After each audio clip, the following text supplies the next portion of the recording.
திராவிட முன்னேற்ற கழக அரசு 2026-27 இடைக்கால நிதிநிலை அறிக்கையை சட்டமன்றத்தில் தாக்கல் செய்துள்ளது.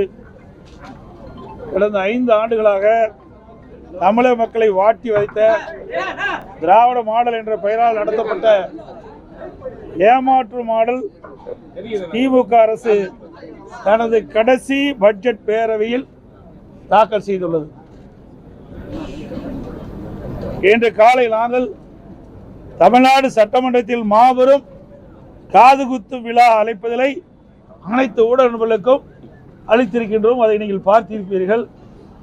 எந்த அளவுக்கு இந்த அரசு மக்களுக்கு காதுகுத்து என்பதை நாட்டு மக்கள் அறிய வேண்டும் என்பதற்காக இந்த அழைப்புதலை உங்களிடம் கொடுத்திருக்கின்றோம். நீங்கள் மக்களிடத்திலே கொண்டு போய் சேர்ப்பது உங்களுடைய கடமை என்று அன்போடு இந்த நேரத்தில் கேட்டுக்கிறேன். 2021ஆம் ஆண்டு திராவிட முன்னேற்ற கழகம் சட்டமன்ற பொதுத் தேர்தலும் போது 525 அறிவிப்புகள் வெளியிட்டாங்க. இதுவரைக்கும் 4 ஒரு அறிவிப்பு கூட நிறைவேற்றவில்லை. அதில் முக்கியமான பல அறிவிப்புகள் இன்றைக்கு அரசு ஊழியர்களுக்கு பழைய ஓய்வு திட்டத்தை நிறைவேற்றும் என்று சொல்லி, ஆனால் அதுக்கு மாறாக பங்களிப்பு ஓய்வு திட்டத்தை தான் அறிவிச்சிருக்கிறாங்க. அரசு ஊழியர்களையும் இந்த அரசு ஏமாற்றி விட்டது. அதோடு பல துறைகளில் பணிபுரிகின்ற அலுவலர்களுக்கு பல்வேறு உறுதிமொழிகளை அளித்தார். சத்துணவு அமைப்பாளருக்கு வாக்குறுதி கொடுத்தாங்க, நிறைவேற்றல. பகுதி நேர ஆசிரியர்களுக்கு வாக்குறுதி கொடுத்தாங்க, நிறைவேற்றல. செவிலியருக்கு வாக்குறுதி கொடுத்தாங்க, நிறைவேற்றல. விவசாயிகளுக்கு வாக்குறுதி கொடுத்தாங்க, நிறைவேற்றல. இப்படி பல துறையில் இருக்கின்ற அலுவலர்களுக்கு கொடுக்கப்பட்ட வாக்குறுதியை நிறைவேற்றவில்லை என்று எல்லோருமே போராட்டத்தில் ஈடுபட்டு தமிழகம் ஒரு போராட்ட களமாக இன்றைக்கு மாறி இருக்கின்றது. கடந்த 5 ஆண்டுகளைப் போல இந்த ஆண்டு இடைக்கால நிதிநிலை அறிக்கையும் வார்த்தை ஜாலங்கள் நிறைந்த மேனா மினுக்கி உரையாகத்தான் இருக்கிறதே தவிர உருப்படியாக எதுவும் இல்லை. 25-26 நிதிநிலை அறிக்கையில் வருவாய் வரவுகளில் மாநிலத்தின் சொந்த வருவாய் 2.58 லட்சம் என்று எதிர்பார்த்த நிலையில் திருத்திய மதிப்பீட்டின்படி மாநில சொந்த வருவாய் 2.32 லட்சம் கோடியாக குறைந்துள்ளது. சுமார் 26,000 கோடி வருவாய் குறைந்துள்ளது. அதே போல மத்திய அரசின் மீது குற்றம் சுட்டும் நிதியமைச்சர் மாநிலத்தின் சொந்த வருவாய் 26,000 கோடி குறைந்துள்ளது பற்றி எந்த விளக்கமும் அவையில் தெரிவிக்கவில்லை. வரவு செலவு 2025-26ஆம் ஆண்டு 66,753 கோடி செலவிடப்படும் என்று கணித்த நிலையில் திருத்திய மதிப்பீட்டில் இதுவரை 51,442 கோடியாக, அதாவது சுமார் 15,000 கோடி குறைந்துள்ளதற்கு நிதியமைச்சர் எந்த காரணத்தை கொண்டு விளக்கவில்லை.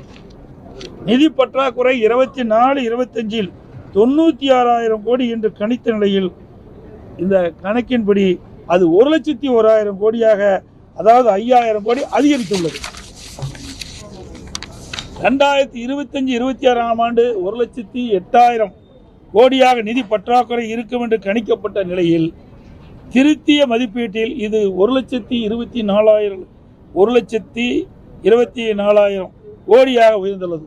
அதாவது நிதி பற்றாக்குறை சுமார் 16,000 கோடி அதிகரித்துள்ளது.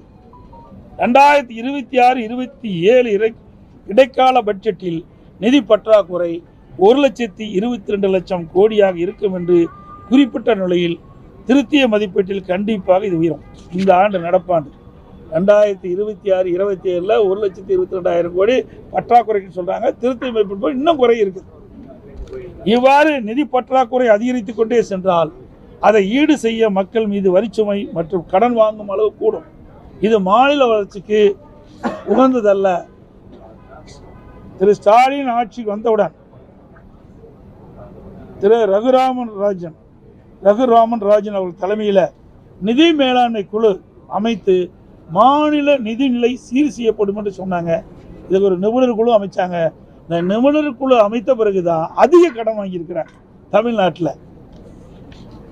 ஆனால் இன்றைய நிதி நிலைமையோ மாநிலத்தின் கடன் உயர்ந்தும் மக்கள் மீது வரிச்சுமை மற்றும் கடன் சுமை அதிகரித்துள்ள தவிர வேறு ஒன்றும் இந்த அரசில் சாதனை எதுவும் இல்லை. எனவேதான் திரு ஸ்டாலின் இன்றைக்கு நாம் குறிப்பிடுவது பொம்மை முதலமைச்சர், நிதி நிர்வாக திறனற்ற அரசு என்று குற்றம் சாட்டுகிறார். இன்றைய மாநில நிதிநிலை அறிக்கையிலும் வேளாண் துறை நிதிநிலை அறிக்கையும் ஏறத்தால் சுமார் 5 மணி நேரம் 2 அமைச்சர்களும் உரை நிகழ்த்தின தவிர வரவு செலவு திட்டம் பற்றி உருப்படியாக எதுவும் இல்லை. குறிப்பாக சொல்ல வேண்டுமென்றால் இந்த 5 ஆண்டு காலத்தில் இந்த அரசு என்ன பணிகளை செய்தார்களோ அதை வரிசைப்பற்றி அடுக்கி வார்த்தைகளுக்கு அழகு கூட்டி சாதனை என்ற பெயரில் படித்தார்களே தவிர வேறு ஒன்றும் இல்லை. இன்றைக்கு வேளாண் பட்ஜெட் என்று விவசாயிகளை ஏமாற்றிட்டு ஒரு பட்ஜெட்டை போட்டிருக்காங்க. இந்த பட்ஜெட்டில் பார்த்தீங்கன்னா பல துறைகள் அடங்கி வேளாண் பட்ஜெட். இதில் பால்வளத்துறை, மீன்வளத்துறை, உணவுத்துறை, கூட்டுறவுத்துறை, உள்ளாட்சியில் கிராமப்புற சாலைகள், கால்நடைத்துறை, இப்படி பல துறைகளுக்கு ஏற்கனவே ஒவ்வொரு துறைக்கும் ஒரு மானியம், அது ஒவ்வொரு துறைக்கும் ஒரு அமைச்சர் இருக்கிறாங்க. அந்த அமைச்சர் அப்பப்போ மானிய கோரிக்கை வருகின்ற பொழுது அதனுடைய கருத்தை சொல்வார். இதையெல்லாம் உள்ளடக்கி தான் வேளாண்மை துறை. வேளாண்மை துறை என்பது ஒரு தனி துறையாக இருக்க வேண்டும். அதில் நீர்வளத்துறையும் சேர்த்துக்கிட்டாங்க. இப்படி விவசாயிகளை ஏமாற்றுகின்ற ஒரு பட்ஜெட் தான் வேளாண் பட்ஜெட் என்பதை இந்த நேரத்தில் தெரிவிக்கிறேன். அது மட்டுமல்ல, மொத்தத்தில் விடியா திமுகவின் நிதிநிலை அறிக்கை அத்திப்பழம் வெளியே அழகாக இருக்கும், அத்திப்பழம் வெளியே அழகாக இருக்கும், புட்டு பார்த்தால் உள்ளே சொத்தையாக இருக்கும் என்பதற்கு உதாரணமாக இந்த நிதிநிலை அறிக்கையில் உள்ளன. வேற என்ன இருக்கு?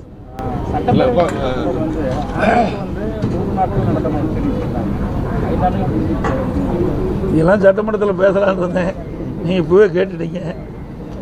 இது ஒரு அறிவிப்பை செஞ்சாங்க, 525 அறிவிப்புகள் வெளியிட்டாங்க. அதில் 1/4 அறிவிப்புகள் தான் நிறைவேற்றிருக்கிறாங்க.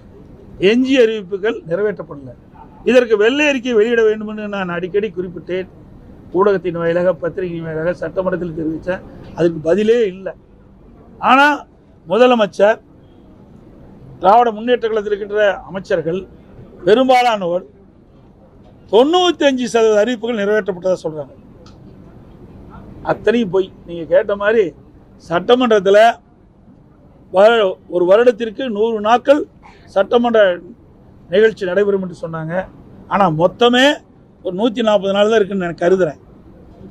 இவ்வளோதான் 5 வருஷத்துலையும் சேர்த்து இந்த அரசாங்கம் இந்த சட்டமன்ற நிகழ்ச்சி நடத்தியிருக்கு. தொடர்ந்து போராட்டம், கிராம உதவியாளர் போராட்டம் ஒரு பக்கம், ஊராட்சி ஒரு போராட்டம், விவசாயிகள், கறிக்கோழி விவசாயிகள் வந்து அந்த போராட்டம் தொடர்ந்து நடந்துட்டு இன்னும் முடிஞ்ச பாடு இல்லை. இப்போ இங்கே சட்டமன்ற கூட்டத்தில் வந்து ஒவ்வொரு முறையும் வாக்குறுதி கொடுத்துட்டு வராங்க, பேச்சுவார்த்தை நடத்திட்டு வராங்க. இப்போ நீங்கள் எதிர்கட்சி சார்பாக நீங்கள் வந்து அந்த போராட்டத்தில் ஈடுபடுறவங்களுக்கு வந்து என்ன ஆதரவு தர போறீங்க? ஏற்கனவே இது குறித்து சட்டமன்றத்தில் நாங்கள் வந்து கவன ஈர்ப்பு கொண்டு வந்து இந்த அரசுடைய கவனத்துக்கு கொண்டு வந்தோம். அப்படி கொண்டு வந்தும் இந்த அரசு அந்த கறிக்கோழி வளர்க்கின்ற அந்த விவசாயிகளுக்கு எந்த உதவியும் செய்யலை, எந்த நடவடிக்கை எடுக்கலை. இன்றைக்கு அந்த கறிக்கோழி கொள்முதல் செய்கின்ற அந்த நிறுவனத்திற்கு தான் இவர்கள் உதவியாக இருக்காங்க. இதில் பல்லாயிரக்கணக்கான விவசாயிகள் இந்த கறிக்கோழி வளர்ப்பில் ஈடுபட்டுருக்கிறாங்க. அவரெல்லாம் போராட்டம் நடத்தி அந்த போராட்ட நடத்துக்கெல்லாம் கைது பண்ணியிருக்கிறாங்க. இப்போ தான் விடுதலை ஜாமீன் வந்திருக்கிறாங்க. அதெல்லாம் ஒரு சாதாரண விவசாய குடும்பத்தை சேர்ந்தவர்கள். இது அவருடைய வாழ்வாதாரம். இந்த கறிக்கோழி வளர்த்தி தான் குடும்பத்தை நடத்த வேண்டிய சூழ்நிலை இருக்கின்ற காரணத்தில் இன்றைக்கு அதனுடைய கறிக்கோழி வளர்க்கின்ற பொழுது அதனுடைய செலவு அதிகரித்து விட்டது. அது புள்ளிவிவரமாக கொடுக்குறாங்க. அதற்கு உண்டான தொகை அதிகரித்து தான் கேட்குறாங்க. அதை கூட இந்த அரசு சரியான முறையிலே அந்த நிறுவனத்தை அணுகி, அந்த கறிக்கோழி வழக்கிற்கு அணுகி ஒரு பேச்சுவார்த்தை நடத்தி ஒரு சுமமான ஏற்பாட்டை செய்திருக்கணும். ஆனால் அதெல்லாம் இந்த அரசை பற்றி கவலையே கிடையாது.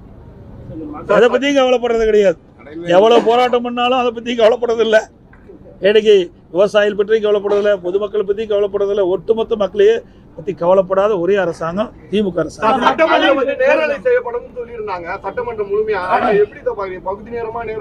அதாவது நான் பேசும்போது வராது, லிங்க் கொடுக்க மாட்டாங்க. அதையும் பேசும்போது மட்டும் லிங்க் வரும். நான் என்ன கேள்வி கேட்டேன்னு அதை ஒளிபரப்பினா தான் அதற்கு உண்டான பதில் சரியா தவறா என்று மக்கள் புரிந்து கொள்ள முடியும். பல முறை சட்டமன்றத்தில் பேசிட்டோம், நீதிமன்றம் வரைக்கும் போனோம், அங்கேயும் இது வரைக்கும் பெண்டிங்கில் தான் இருக்குது. இன்னும் அதுக்கு முழு தீர்ப்பு கிடைக்கல. அதனால் இதுக்கெல்லாம் விரைவாக விடிவு காலம் வரும்.